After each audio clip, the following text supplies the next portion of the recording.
ایک نوجوان میاں بیوی کے درمیان بحث ہو گئی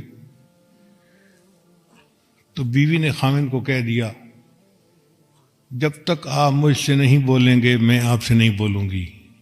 قسم اٹھا دی.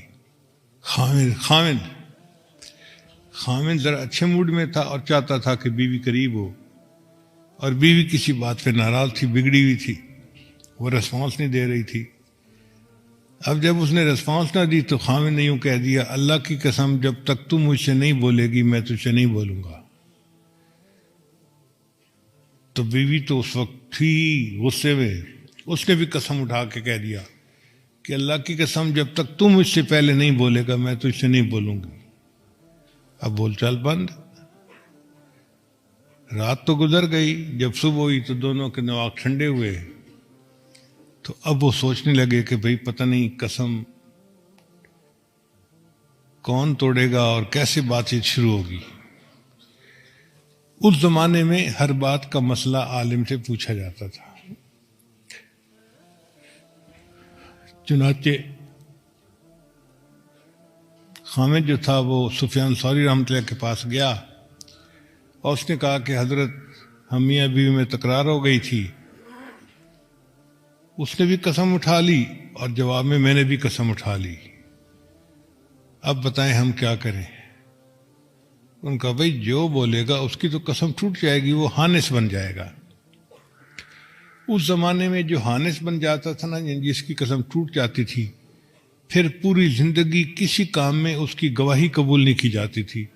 یعنی وہ معاشرے کا ایک غیر معتبر بندہ بن جاتا تھا، بے اعتبارہ بندہ. تو ہر بندہ چاہتا تھا بھئی میں نے قسم اگر اٹھائی ہے تو اس کو پورا کروں.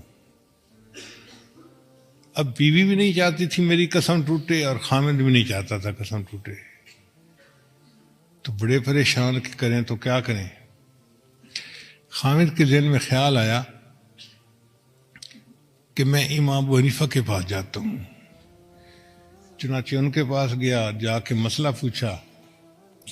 امام صاحب اس کی بات سن کے مسکرائے، فان لگے جاؤ تم دونوں میاں بیوی بن کے رہو، کسی کی قسم نہیں ٹوٹے گی. خامد تو بڑا خوش ہو گیا. وہ تو ہنستا مسکراتا گھر آیا، السلام علیکم، hello, hi, how are you, جیسے بات ہوتی ہے. تو بیوی نے کہا تمہاری قسم ٹوٹ گئی؟ کہتے ہیں کوئی قسم نہیں ٹوٹی. کیسے نہیں ٹوٹی؟ کہ مجھے ابو حنیفہ نے بتایا ہے. وہ چونکہ علم کا زمانہ تھا تو بیوی نے کہا چلو میں بھی ساتھ چلتی ہوں، ہم جا کے مسئلہ پوچھتے ہیں. چنانچہ دونوں چلنے لگے تو بیوی نے سوچا کہ کیوں نہ ہم سفیان ثوری جو بڑے عالم ہیں، عمر میں ابو حنیفہ رحمۃ اللہ سے بڑے تھے چند سال، لیکن علم میں ان کے ایک طرح سے شاگرد تھے، ان کی کتابیں پڑھا کرتے تھے، ان کے پاس پہلے جاتے ہیں. چنانچہ سفیان ثوری کے پاس گئے، اسے مسئلہ بتایا. ان کا جی کہ وہ تو جو بولے گا قسم ٹوٹ جائے گی. کہ جی ابو حنیفہ نے کہا نہیں ٹوٹی. وہ کہنے لگے چلو میں بھی تمہارے ساتھ چلتا ہوں اور میں جا کے دیکھتا ہوں کہ ابو حنیفہ حرام کو حلال کیسے کر رہا ہے. خیر ابو حنیفہ رحمۃ اللہ کے پاس آئے تو سفیان ثوری رحمۃ اللہ نے آ کے پوچھا ابو حنیفہ تم حرام کو کیسے حلال کر سکتے ہو؟ حضرت میں نے تو حرام کو حلال نہیں کیا. دیکھو نا کہ ان دونوں نے قسمیں اٹھائیں، اب جو بولے گا اس کی قسم ٹوٹے گی نا. تو امام صاحب نے کہا کہ حضرت آپ ذرا بات کو سمجھنے کی کوشش فرمائیں، بات کی تہہ تک پہنچیں. قسم نہیں ٹوٹی. کیسے نہیں ٹوٹی؟ انہوں نے فرمایا اس طرح کہ پہلے خامد نے قسم اٹھائی جب تک تم مجھ سے نہیں بولو گی میں تمہارے ساتھ بات چیت نہیں کروں گا. اور یہ سنتے ہی بیوی نے بھی قسم اٹھا دی.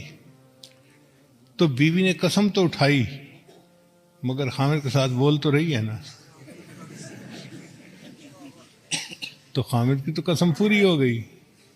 اب رہ گئی قسم بیوی کی. تو میں نے خامد کو کہا کہ تم جاؤ بیوی سے بات کر لو تو اس کی بھی قسم پوری ہو جائے گی، میاں بیوی بن کے رہو. تو یہ جو ہوتا ہے نا بات کی تہہ تک پہنچنا، یہ علم نافع کی دلیل ہوتی ہے.